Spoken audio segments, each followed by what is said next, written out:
Abra su Biblia ahí en la epístola a los Hebreos. Cuando entramos a leer esta epístola, el escritor de los Hebreos, que es anónimo, muchos creen que fue Pablo, porque tal vez tenía todo el conocimiento para poder hacer esta tesis. Algunos piensan que fue Bernabé, pero cuando leemos esta epístola y nos encontramos con versos como el que vamos a leer, Hebreos capítulo 3, versículo 3, sabemos que vino de la pluma de alguien que entendía o entendió quién es Jesús. Así que le invito a que lea Hebreos capítulo 3, verso 3. Amén. Voy a leer de la versión Nueva Traducción Viviente. Es que prediqué en inglés en la mañana después de mucho tiempo, hermanos. Y yo cuando predico en inglés, predico con la Nueva Traducción Viviente, con la New Living Translation, porque es la que se ajusta a mi lenguaje, a mi idioma de inglés. ¿Me entiende? Si predico con la King James, me quedo en el piso. La King James tiene un lenguaje que solo los profesionales y académicos que entienden inglés pueden. Pero esa es la gran bendición de las versiones. Entonces yo predico con la New Living Translation y no sé si cuando moví el mensaje para español, pero bueno, igual veamos ahí, versículo 3 del capítulo 3. Mire cómo dice: pero Jesús merece mucha más gloria que Moisés. ¿Cuántos creen eso? Amén. Así como el que construye una casa merece más elogio que la casa misma. Oremos. Padre, en el nombre de Jesús te damos gracias por darnos, Señor, este privilegio de compartir tu palabra. Te ruego en el nombre de Jesús, Padre, que esta palabra hoy nos alimente, nos edifique. Señor, ponga ese valor que necesitamos entender y que pueda marcar nuestra vida para reconocer, Señor, quién tú eres. En el nombre de Jesús, a través de tu palabra, exhórtanos, edifícanos, consuélanos, Señor, y sobre todo desafíanos para hacer tu voluntad. Toda la gloria es para ti, amado Salvador. En el nombre de Jesús. Amén y amén. Tome asiento. Yo titulé el tema de esta prédica: el visionario más grande de la historia. Así que vamos a hablar sobre ese título, el visionario más grande de la historia. Si usted hubiese vivido en el siglo I, en el siglo de la iglesia apostólica, la iglesia primitiva, y le hubiese preguntado a algún creyente judío, quién era hasta ese entonces o considerado el visionario más importante del pueblo de Israel, muchos nombres hubieran venido a la mente. Algunos hubieran dicho Abraham, el padre de la fe. Un día se visionó, Dios lo llamó de Ur de los Caldeos, salió de la casa de su padre, Dios le entregó una promesa de una tierra y se fue a una tierra que él no conocía. Es un excelente visionario. Algunos hubieran mencionado a David, el rey David, el gran conquistador, el rey visionario que le dio la época de oro al pueblo de Israel. Y obviamente José no se hubiera quedado atrás. El gran soñador que con sus sueños y visiones se convirtió en el visionario que un día Dios lo iba a usar para sacar a su pueblo del hambre. Pero el debate terminaría con Moisés, el visionario que salvó a Israel de la esclavitud, de la miseria, guió al pueblo de Israel hacia la tierra prometida, recibió la ley y vio cara a cara a Dios. Definitivamente Moisés entre todos se acomodó como el visionario para el pueblo de Israel, el visionario más grande que ellos pudieron haber tenido. Pero el escritor a los hebreos, entendiendo que en la mente de los judíos, en la mente del pueblo de Israel, estaba Moisés como el gran visionario, se desafió a poder desafiar esa mentalidad, a poder poner en la mente de la iglesia primitiva. Y recuérdense que la iglesia primitiva era 100% judía. La iglesia se tornó en una iglesia gentil después de la gran persecución, 300 años después de la era del nacimiento de Cristo, del ministerio de Cristo. Entonces el evangelio se expandió fuertemente y muchos gentiles venimos al conocimiento de la verdad. Pero los primeros años de la iglesia eran judíos, 100% judíos. Entonces el escritor a los hebreos estaba desafiado a poder quitar de la mente, del modelo mental de la iglesia primitiva, a Moisés y sustituirlo por Cristo. Por eso es que él dice que Jesús merece más gloria que Moisés. Y me llama la atención cómo el escritor empieza entonces a hablar en el versículo 1. Observe cómo dice el versículo 1 del capítulo 3. Así que, amados hermanos, ustedes que pertenecen a Dios y tienen parte con los que han sido llamados al cielo, escuche, consideren detenidamente a este Jesús, a quien declaramos mensajero de Dios y sumo sacerdote. Hablar de que entonces Jesús iba a tomar la posición de sumo sacerdote, iba a ser más alto que Aarón y más alto que Melquisedec. Y ese desafío fue muy fuerte para la iglesia primitiva, para los judíos de la época. Pero me gusta como dice, consideren detenidamente a este Jesús. Es decir, hermanos, que debemos de pensar, meditar cuidadosamente y centrarnos en el verdadero valor de Jesús, nuestro Salvador. Y yo pregunto, ¿con cuánta frecuencia hacemos esto, hermanos?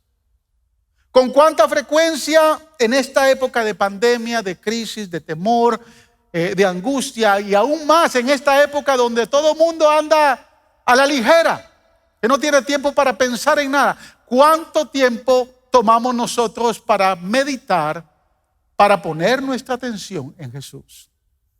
Muy poca gente se toma el tiempo para reflexionar sobre Jesús. Algunos lo hacen de domingo a domingo. Hoy es domingo, tengo que ir a la iglesia.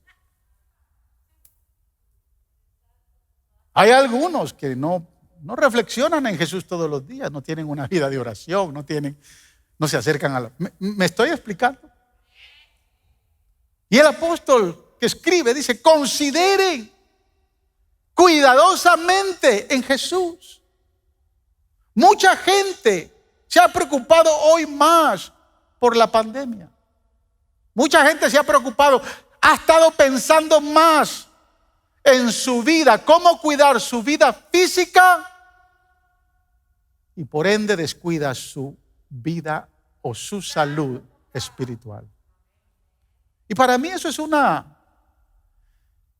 gran contradicción, porque yo no digo, yo me cuido, usted debe de cuidarse, cuide su salud física, use su máscara. Yo aquí el único rebelde que cuando me siento ahí me la quito porque no la aguanto. Pero no estoy ahí cerca de nadie, entonces me la quito. Pero cuide su salud física. Use el hand sanitizer ese que es el asesino de este virus mortal. Eso es lo que dicen, entonces hay que usarlo. A mí se me olvidó, el mío, el portátil lo dejé allá yo cargo uno siempre aquí en mi bolsillo. O sea, use su máscara, cuídese, guarde el distanciamiento, pero no descuide su salud espiritual.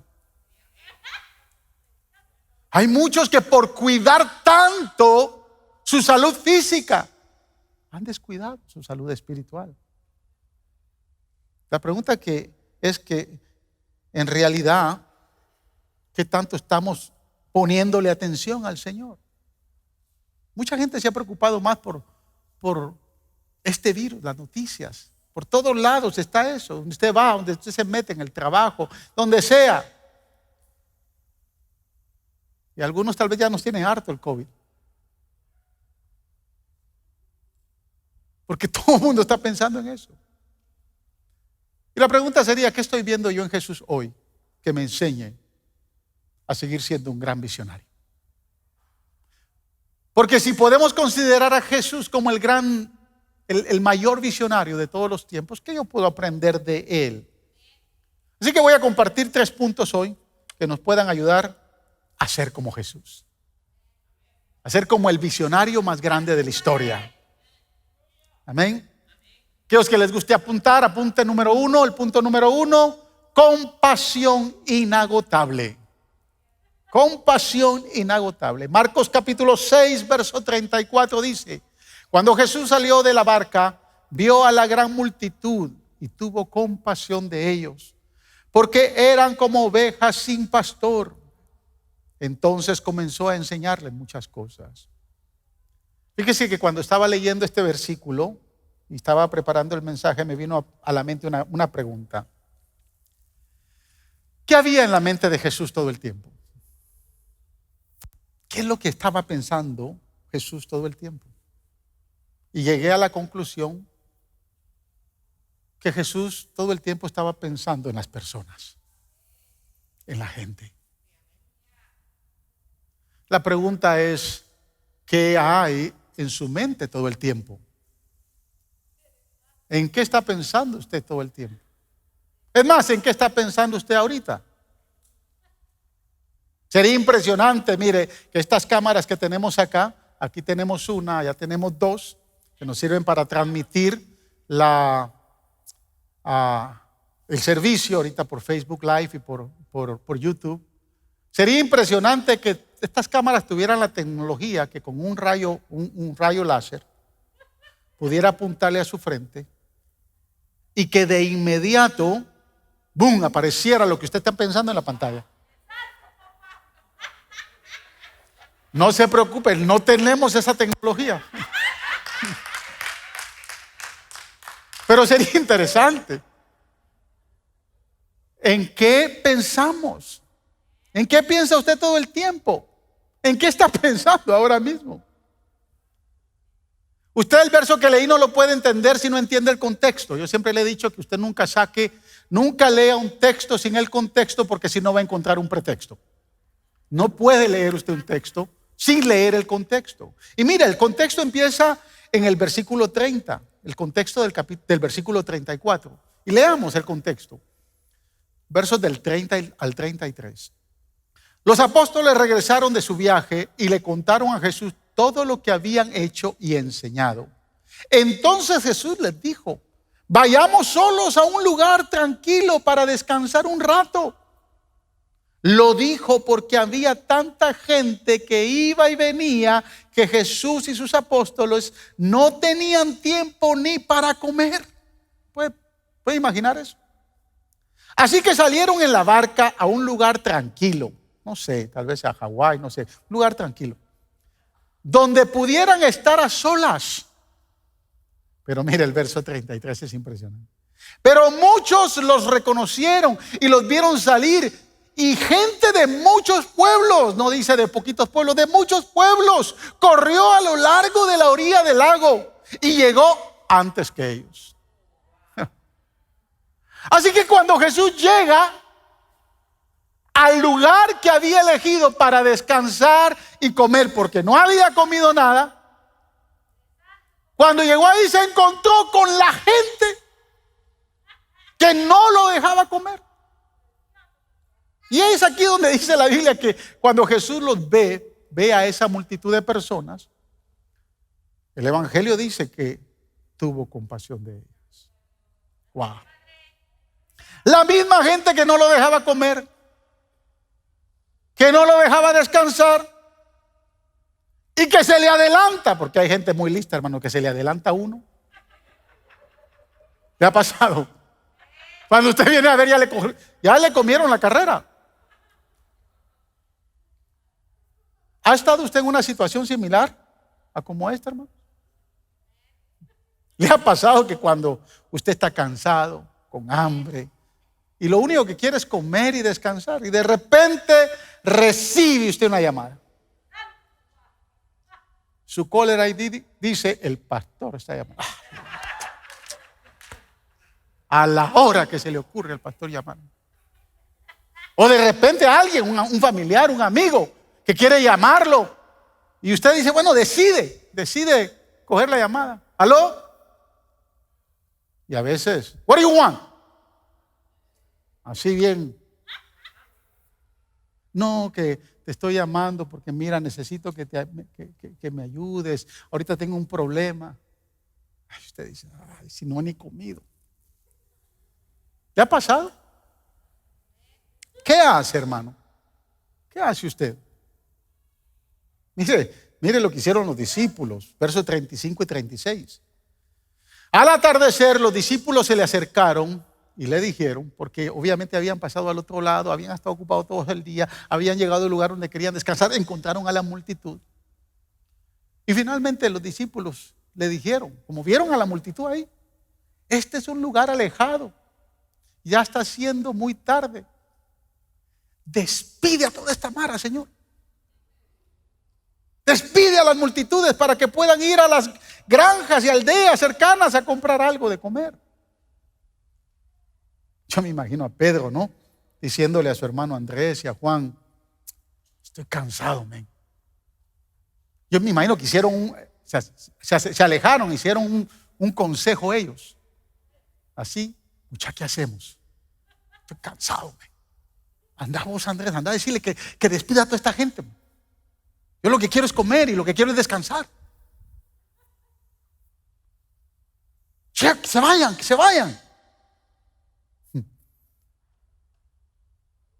El corazón de los discípulos era, envíalos lejos, estamos cansados.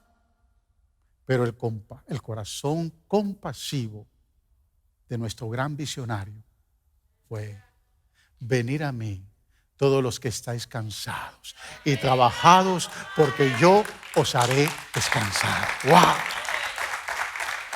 ¿Saben qué les dijo Jesús a ellos? Denle ustedes de comer. ¿Por qué lo tenemos que enviar? Denle ustedes de comer. ¿Y con qué, Señor? Y salió allá Felipe y le dice, Señor, si tuviéramos 200 denarios, no fuese suficiente para alimentar a toda esta gente. Y por allá salió, bueno, usted conoce la historia, y no voy a entrar en la alimentación de los 5,000 hombres, pero escúcheme, hermanos, yo muchas veces me he relacionado con los discípulos, muy, muy fuerte, momentos en los que no le quiero hablar a nadie, no quiero escuchar a nadie, no me quiero levantar para ayudar a nadie. A mí me pasa, mire, el domingo es el día más fatal.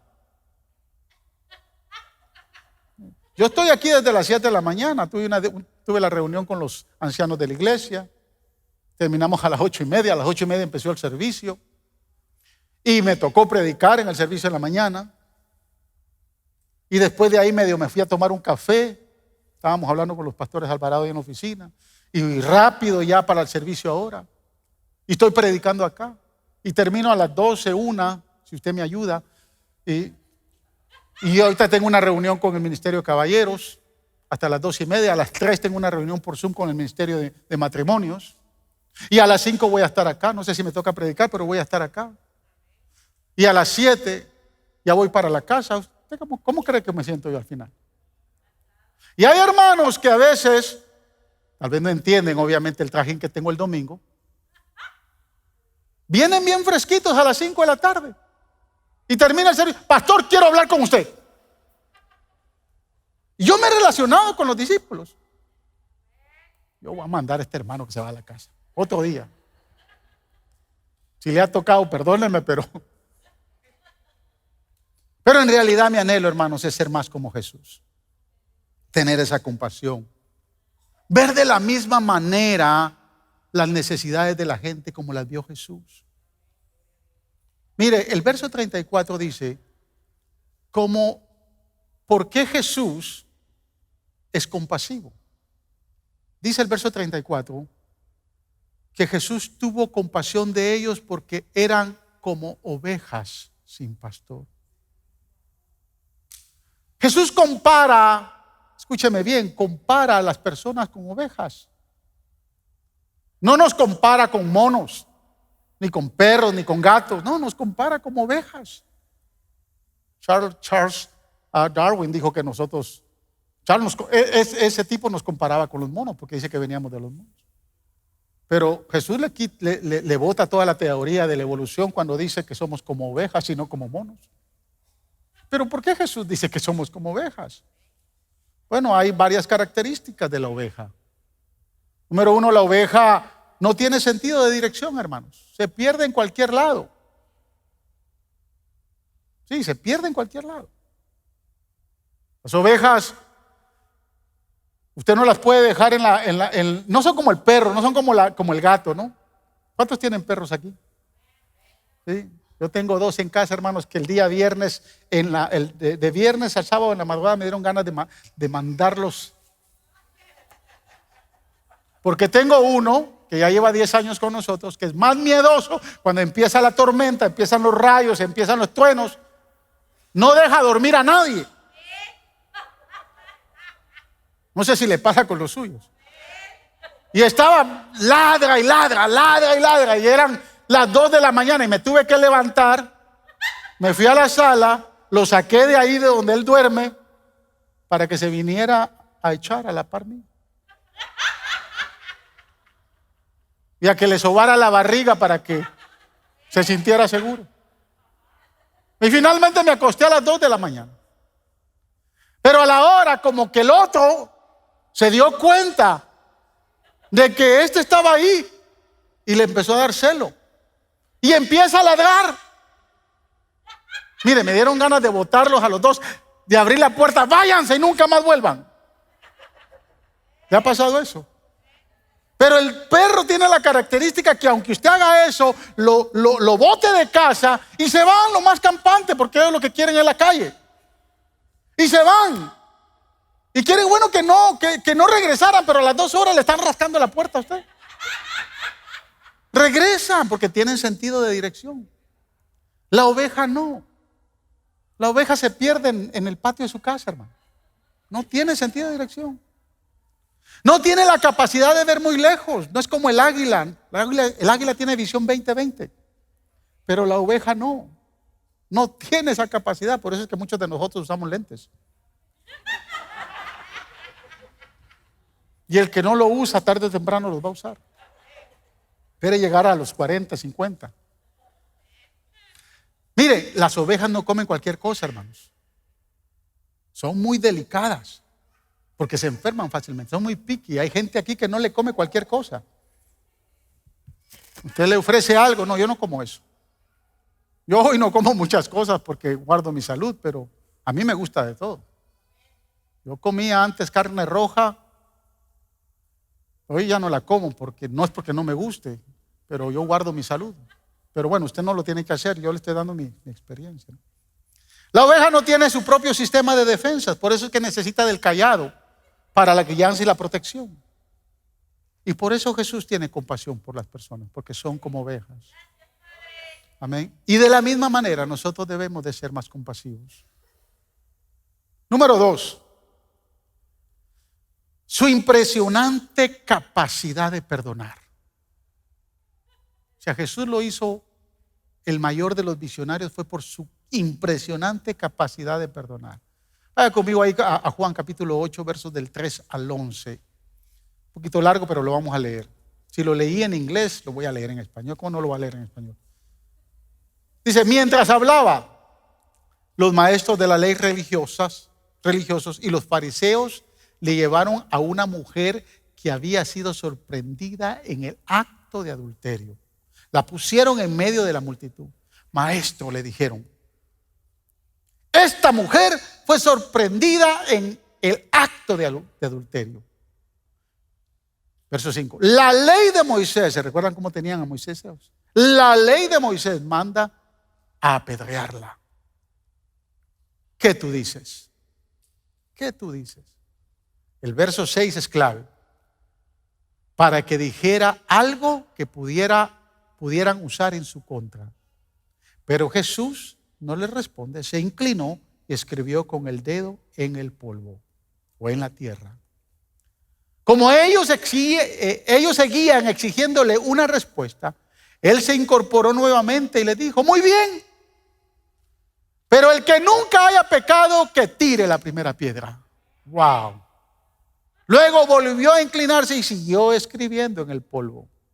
Al oír eso, los acusadores se fueron retirando uno tras uno, comenzando por el de más edad, hasta que quedaron solo Jesús y la mujer en medio de la multitud. Entonces Jesús se incorporó de nuevo y le dijo a la mujer: ¿dónde están los que te acusan? Ni uno de ellos te condenó. La versión Reina Valera dice: no están, Señor.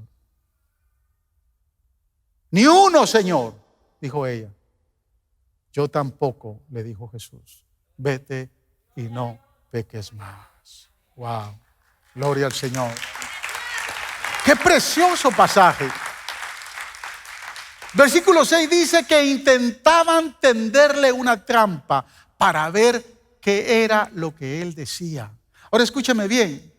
Si Jesús dice apedréenla, ponía en peligro su posición como amigo de pecadores. Todos los publicanos, todas las prostitutas, todos los pecadores ya no iban a querer estar cerca de él, porque se iban a dar cuenta que él había condenado a muerte a uno de ellos. ¿Sí me entiende? Pero por el otro lado, si Jesús les hubiera dicho déjenla ir,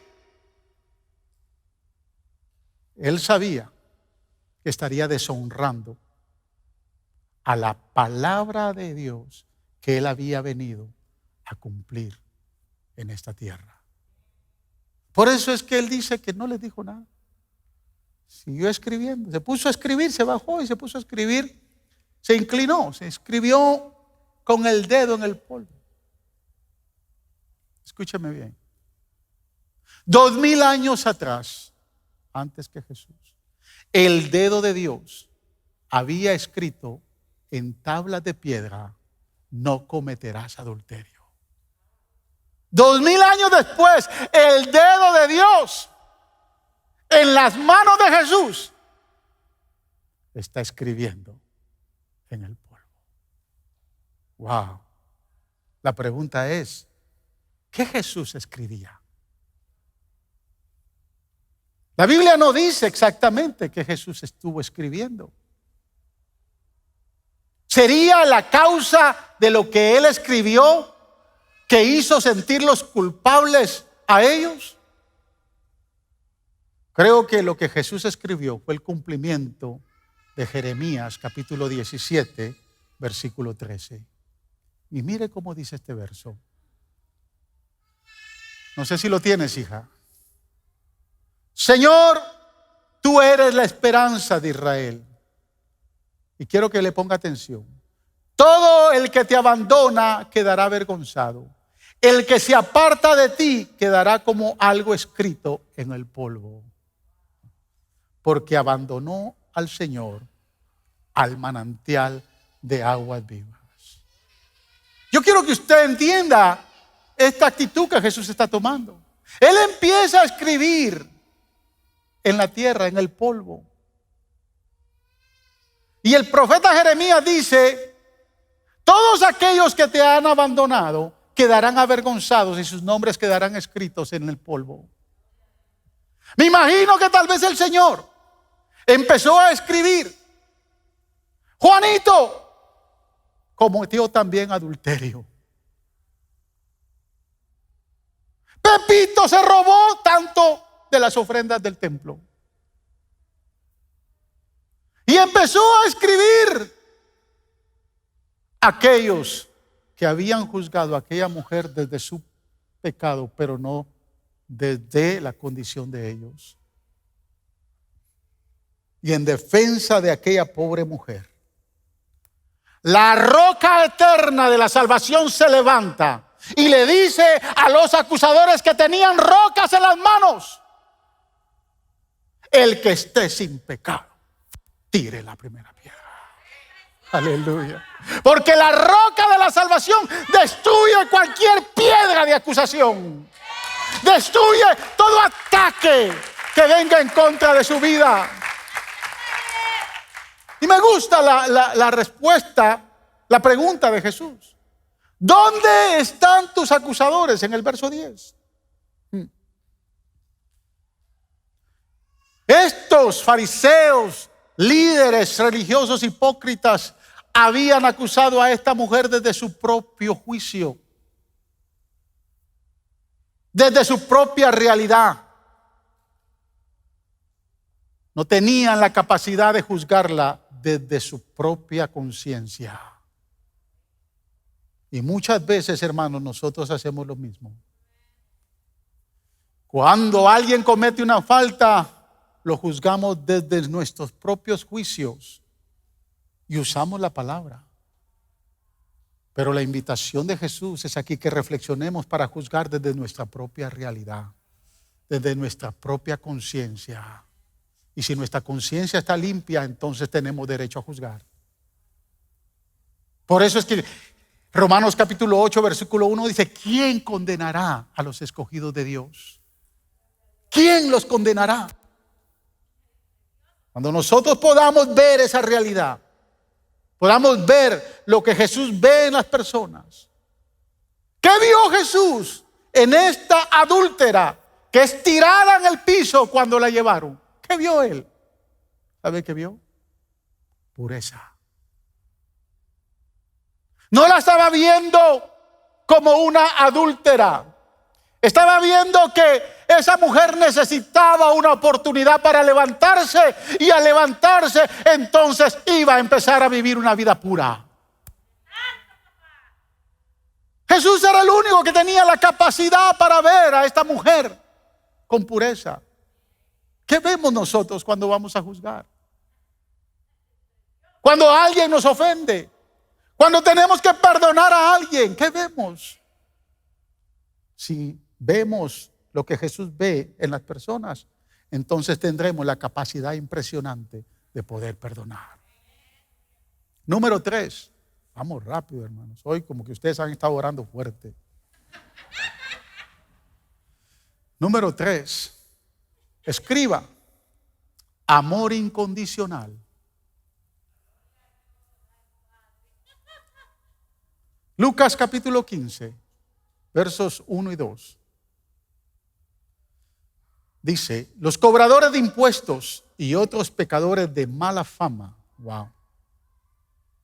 ¿Qué se le considera a alguien que tiene mala fama? ¿Cuántos han tenido mala fama aquí, hermanos?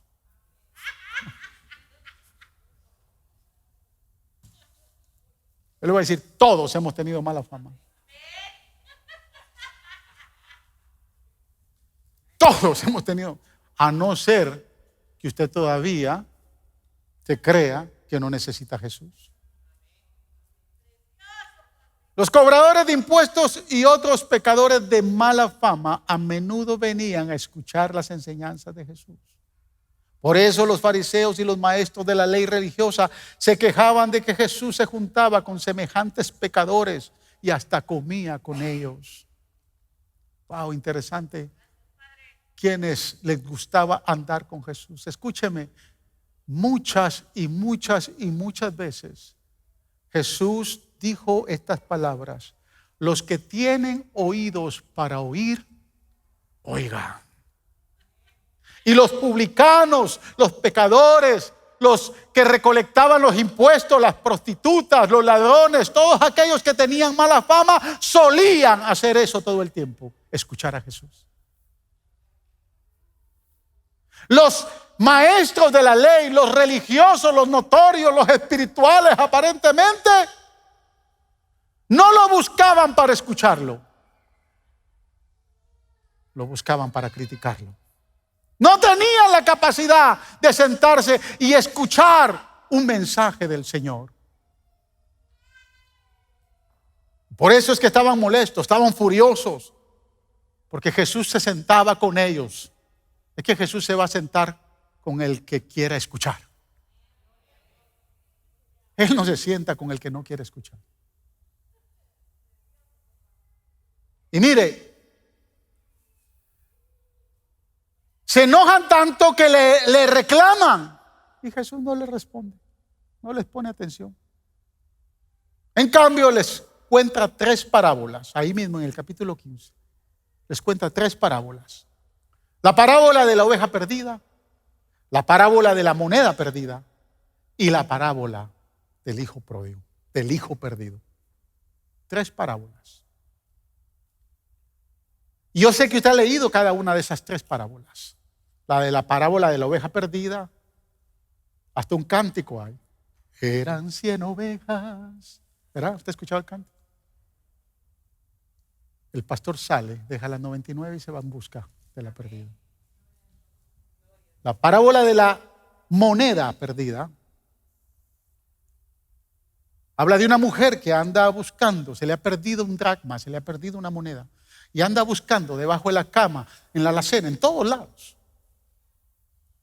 Y su insistencia de buscar y de buscar le permite entonces encontrarla. Y no se cansa hasta cuando la encuentra. Y la parábola del hijo perdido, del hijo pródigo, usted la conoce. Aquel padre que distribuye su herencia con 2 hijos y ve a su hijo salir de casa y que pierde todo lo que el padre le ha dado y que siempre sale al balcón, al porche, cada mañana a esperar cuando regresa su hijo. Cuando leemos estas 3 parábolas, llegamos a entender el corazón amoroso, incondicional, el amor incondicional de nuestro Trino Dios. El pastor de la primera parábola habla del amor incondicional de Jesús, el Hijo, Dios Hijo, dejando las 99 atrás y saliendo en busca de la perdida. La mujer de la parábola de la moneda perdida habla del amor incondicional del Espíritu Santo, que no se cansa de trabajar día a día hasta que el pecador venga rendido a los pies de Cristo.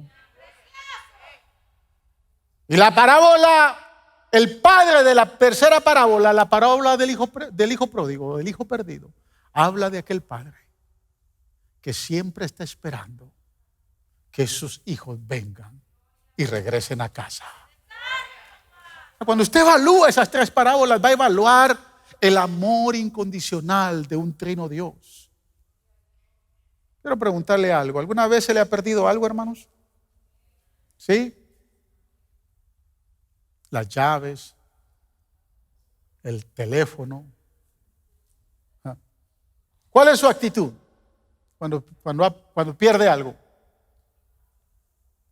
La mayoría de las veces nos enojamos. Y aparece la tercera guerra mundial en casa. Hay algunos que se ponen hasta a llorar. Y hay otros que empezamos a culpar. ¿Le ha pasado? A mí me pasa, mire, mi linda y hermosa mujer, esposa amada mía, tiene una habilidad impresionante para arreglar la casa. Pero ella le gusta cambiar las cosas de lugar. No sé si todas las mujeres son así. Yo he vivido solo con una, así que no sé, pero no sé si todas son así. Ella continuamente, en cierto momento están aquí los tenedores, las cucharas, los cuchillos. Y cuando yo quiero usarlos, ¿y dónde están? Se desaparecieron. Y tengo que ponerme a buscar dónde están. Y así es con todo, los vasos. Bueno, ese es el santuario de ella. A ella se le olvida que yo también cocino, pero nadie puede tocar eso. Y cuando se pierde algo, escúchame bien, cuando se me pierde algo, yo lo primero que pienso es que como a ella le gusta cambiar las cosas del lugar, entonces vengo y le digo: mi amor, ¿dónde dejaste mis llaves? Se me queda viendo y me dijo: son tuyas, no mías. Sí, O sea, la habilidad de culpar a alguien cuando se nos pierde algo. Y como me di cuenta que ella no fue, Benjamín, ¿qué haría Benjamín con mis llaves? Cory, ¿qué hiciste con mis llaves? Al perro le echó la culpa. ¿Cuál es su actitud, hermanos? Cuando perdemos algo, nos enojamos, lloramos, nos desesperamos.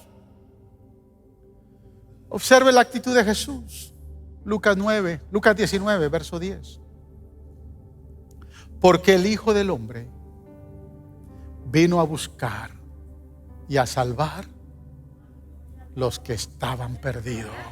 Aleluya.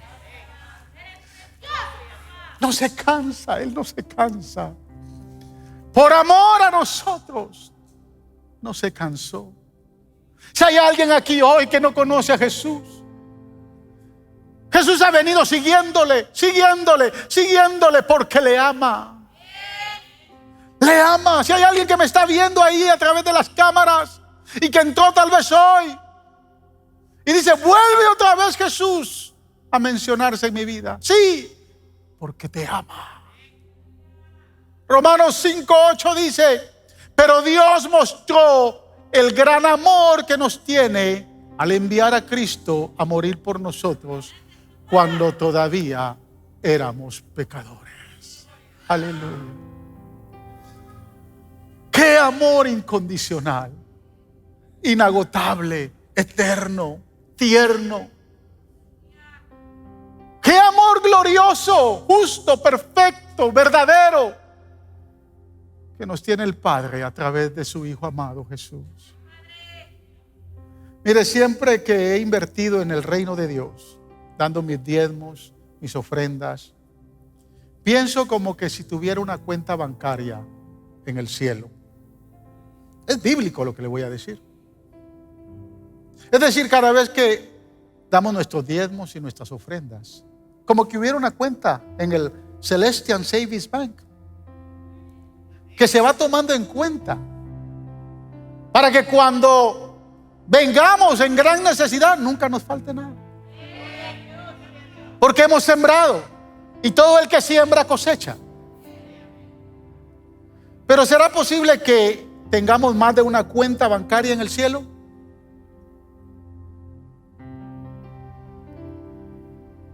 Y yo quiero preguntarle, ¿cómo está su cuenta de ilimitada compasión? ¿Cómo se ve allá en el cielo? ¿Cómo está su cuenta de impresionable perdón? ¿Cómo se ve esa cuenta allá en el cielo?